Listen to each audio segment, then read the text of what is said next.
तो स्वागत है आपका टॉम विद आलम की एक और रियल हॉरर इंसिडेंट की इस वीडियो में। तो आज की स्टोरी हमारे साथ शेयर किया है सैम ने, जिन्होंने स्टोरी को बताते हुए कहा है कि मैं कभी सोच भी नहीं सकता था कि मैं जिस हालात में था उस हालात में भी मेरे साथ कुछ ऐसा हो सकता है।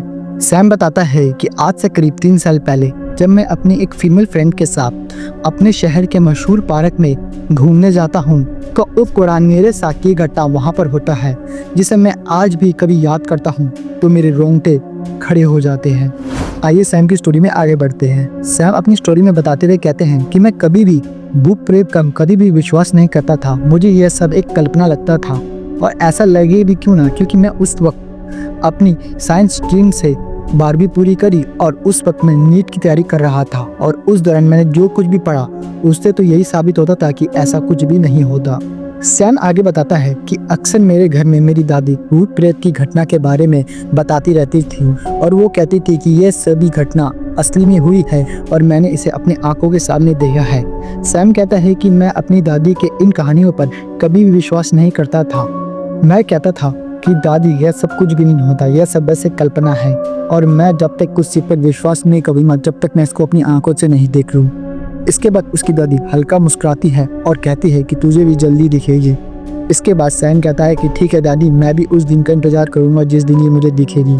जिसके बाद सैम आगे बताता है कि मैं काफ़ी दिनों से अपनी एक फीमेल फ्रेंड के साथ घूमने जाने का प्लान बना रहा था, पर वो किसी न किसी तरीके से कट जा रहा था। पर एक दिन वो फीमेल फ्रेंड मेरे को टेक्स्ट करती है कि हे सैम, कल क्या तुम फ्री हो? सैम यहाँ से तुरंत जवाब देता है कि हाँ मैं फ्री हूँ, बोलो। फिर वो फीमेल फ्रेंड टेक्स्ट करती है कि कल क्या हम कहीं घूमने चल सकते हैं?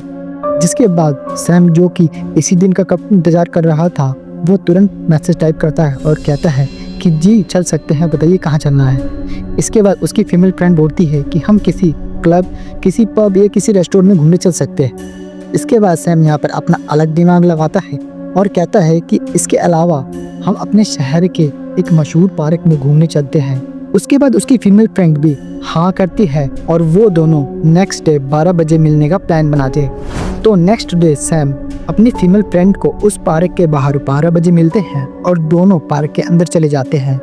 इसके बाद सैम बताता है कि उस दिन मैं अपनी फीमेल फ्रेंड को अपनी दिल की बात बताना चाहता था, इसलिए मैं उस पार्क के सबसे आइसोलेटेड जगह में उस फीमेल फ्रेंड को लेकर चला जाता हूँ ताकि वहाँ पर हम दोनों को कोई भी डिस्टर्ब ना करे। इसी के साथ हम दोनों उस आइसोलेटेड एरिया में चले जाते हैं और वहाँ पर एक बेंच लगा होता है जहाँ पर जाकर हम बैठ जाते हैं। जिसके बाद हम दोनों के बीच में बातचीत होना शुरू हो जाती है। इसके बाद सैम बताता है कि हम वहाँ पर जाके बैठे ही थे तभी मुझे लगने लगता है कि कोई हमारी तरफ देख रहा है। जब मैं इधर उधर देखता हूँ तो मुझे कुछ भी नहीं दिखता, पर कुछ सेकंड बाद ही हमारे पीछे से किसी की चलने की आहट मुझे सुनाई देती है और जब मैं पीछे उठ के देखता हूँ तो वहाँ पर कोई भी नहीं होता। इसके बाद सैम सोच ही रहा होता है, तभी उसकी फीमेल फ्रेंड उसे बोलती है कि सैम, क्या तुम्हें कुछ अजीब लग रहा है? सैम बोलता है कि क्या हुआ? उसकी फीमेल फ्रेंड बोलती है कि मुझे लग रहा है कि कब से कोई हमारे तरफ देख रहा है और अभी कुछ सेकंड पहले ही कोई हमारे पीछे से निकल कर गया है, ऐसी मुझे एहसास हुआ है। इसे सुन सैम थोड़ी देर के लिए घबरा जाता है, पर वो अपने आप को शांत रखते हुए अपनी फीमेल फ्रेंड को शांत करने की कोशिश करता है। वो बोलता है कि यह सब तुम्हारा कोई वहम होगा, तुम ज़्यादा घबराओ मत। तभी सैम बताता है कि हमारे सामने एक झाड़ी से एक औरत की रोने की आवाज़ आने लग जाती है, जो कि उसकी फीमेल फ्रेंड के साथ उसको भी सुनाई देती है। जब वो ये आवाज़ सुनते हैं वो दोनों डर के मारे खड़े हो जाते हैं और कांपने लगते हैं। यहाँ पर सैम थोड़ी अपनी हिम्मत बनाता है और उस आवाज़ की दिशा में जाने लग जाता है। जब वो उस झाड़ी के पास जाता है तो उसे देख वो वहीं पर फ्रीज हो जाता है। जिसके बाद सैम बताता है कि मैं उस झाड़ी के पीछे एक औरत से देखता हूँ जिसका चेहरा पूरा धुंधला हो रखा था, उसकी आंखें पूरी वाइट हो रखी थी और वो जमीन से 4 फीट ऊपर हवा में तैर रही थी। जिसके बाद सैम बताता है कि जैसे ही मैं उस औरत को देखता हूँ मैं वहाँ पर स्टिल थोड़ी देर के लिए खड़ा हो जाता हूँ, पर जैसे ही मुझे होश आता है तो मैं वहाँ से दौड़ता हूँ और अपनी फीमेल फ्रेंड का हाथ पकड़कर पार्क के गेट की तरफ भागना शुरू कर देता हूँ और एक बार भी पीछे मुड़कर नहीं देखता। और जैसे ही मैं उस पार्क के गेट को पार करता हूँ मैं एक पल के लिए पीछे मुड़ के देखता हूँ, उस जगह कोई भी नहीं था। इसके बाद सैम और उसकी फीमेल फ्रेंड वापस अपने घर आ जाते हैं।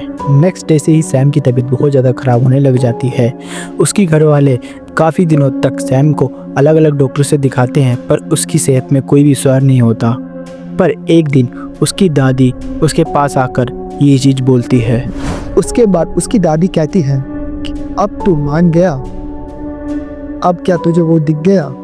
सैम के चेहरे पर डर देखकर उसकी दादी कहना शुरू करती है, जिस जगह तुम घूमने गए थे और जहाँ पर जाके तुम बैठे थे वहाँ पर एक लड़की को बहुत बुरी तरह मार कर वहीं पर फेंक दिया था और उसकी वहीं पर मौत हो गई थी, जिसके बाद से ही उस लड़की की आत्मा वहीं पर घूमती रहती है। जिसके बाद उसकी दादी की बात ये सुनकर सैम का चेहरा पीला पड़ जाता है। वो अपनी दादी से पूछता है कि दादी आपको ये सब कैसे पता चला। उसकी दादी हल्का मुस्कुराते हुए कहती है कि जब तुम्हारी तबीयत बिगड़ी और जब तुम्हारे डॉक्टर के पास ले जाने पर भी तुम ठीक नहीं हो रहे थे तो मुझे पता चल गया था कि तुम्हारे सब कुछ ना कुछ बुरा तो हुआ है। इसीलिए मैंने तुम्हारे ऊपर से 2 लोगों को घुमाकर एक बाबा को दिखाया जो कि भूत प्रेत का ही इलाज करते थे। उन्होंने मुझे ये सारी बातें बताई। उसके बाद उसकी दादी एक ताबीज निकालती है और कहती है कि यह ताबीज बाबा ने दिया है और कहा है कि इसको सैम को पहना देना और जो तुम्हारे पीछे वो बुरी शक्ति लगी है वो इससे दूर हो जाएगी। सैम बताता है कि वो दिन था और आज का दिन है जब से मैंने उस ताबीज को अपने गले में पहन रखा है और अभी तक मुझे ऐसा कोई भी एहसास नहीं हुआ है। और जब भी मुझे वो डरावना इंसिडेंट याद आता है तो मेरे लिटरली रोंगटे खड़े हो जाते हैं। इसी के साथ ये हॉरर स्टोरी यहाँ पर ख़त्म होती है। हम यहाँ पर सैम का बहुत बहुत धन्यवाद करते हैं कि उन्होंने हमारे साथ अपने हुए इंसिडेंट के बारे में बताया। तो कभी आपके साथ जो कोई हॉरर इंसिडेंट, कोई भी ऐसे इंसिडेंट हुआ है और उसे लगता है कि आपको सभी के साथ शेयर करना चाहिए तो आप हमारे डिस्क्रिप्शन में मेंशन जीमेल आईडी पर उस स्टोरी को लिख कर भेज सकते हो और अगली स्टोरी क्या पता आपकी हो सकती है। तो इसी के साथ मिलते हैं किसी नेक्स्ट वीडियो में, तब तक के लिए बाय बाय।